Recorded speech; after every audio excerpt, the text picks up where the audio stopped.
part 9 of the stretching series. I'm now going to do the seated forward bend. Great stretch for the back of the legs, maybe even for you into the calves, also the lower back and the hips. So you'll have to get down on the ground sitting like this. And I have a rope. You can also use a belt or a towel. And I'll put the rope around my feet, and I can use the rope as an extension of my arms. If you have full flexibility, you can grab onto your big toes with these 2 fingers, or maybe you can grab onto the foot. But I'll use the rope. And again, belt, towel, tie, or even a piece of hose. And you're going to grab onto that rope, and you're going to bring yourself forward. I'll show you sideways, so that you can see that my spine is still straight. I'll go as far as I can, keeping that spine straight. An option for you, depending on your flexibility, might be more comfortable if you raise the knees under a towel or a cushion, and then you do the same thing. So this is with the spine straight. Okay. Now,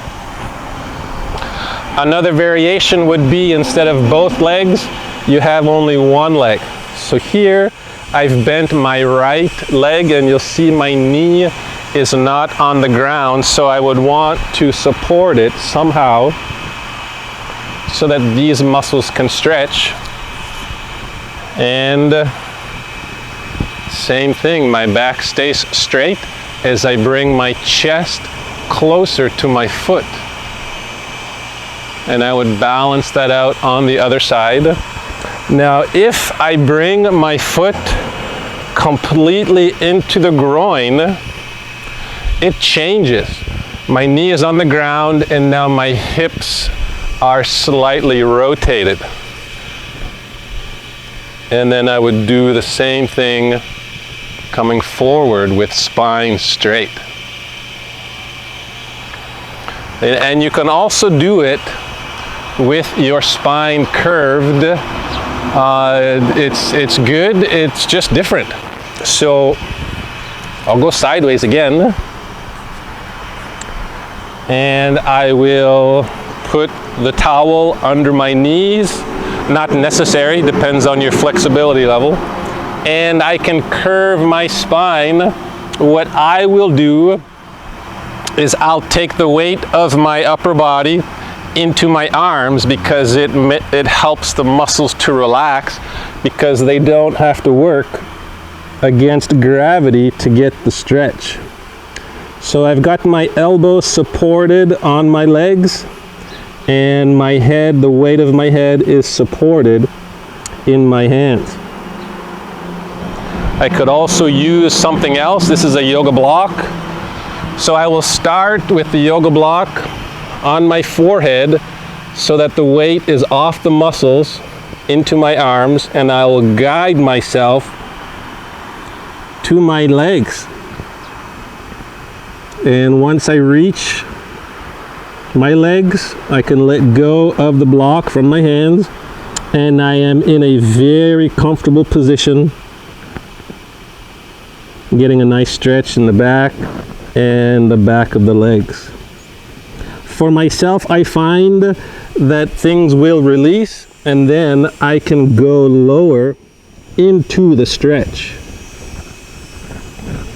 And sometimes I will put my hands on the soles of my feet,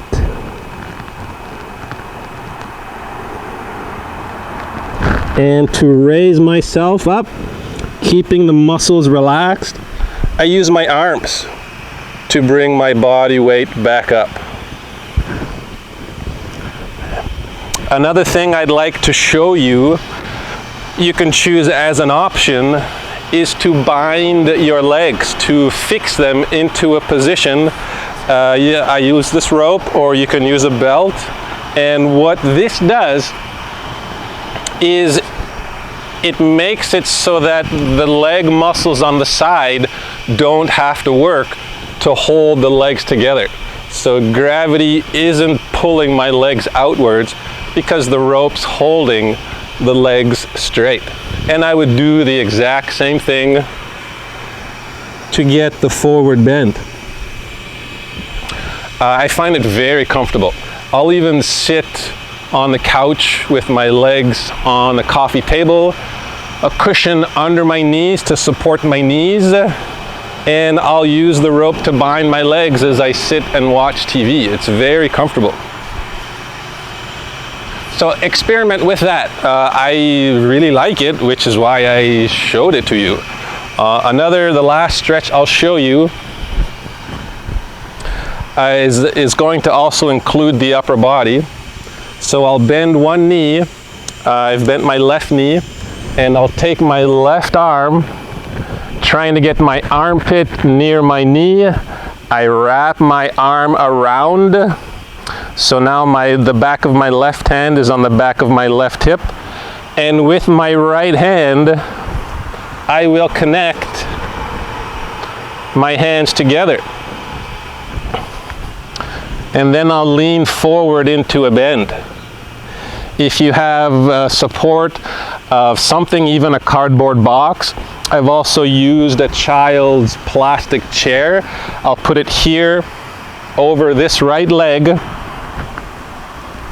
And this way, I now get to relax all the muscles in my back because they are supported with my head on this block.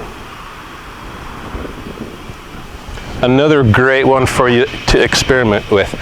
Now, if you can't connect hands, you can use this rope. So I would set it up like this, start off the same way, grab the rope, and then bring my right hand as close as possible, first getting the block ready, and then my right hand goes as close to my left hand as possible, and I can sit very comfortably in this stretch. So maybe some new ones for you to experiment with. Most important is, like I've said, stay relaxed with the breathing. And you'll find as you spend more time in these stretches, you'll learn more about what's better for you.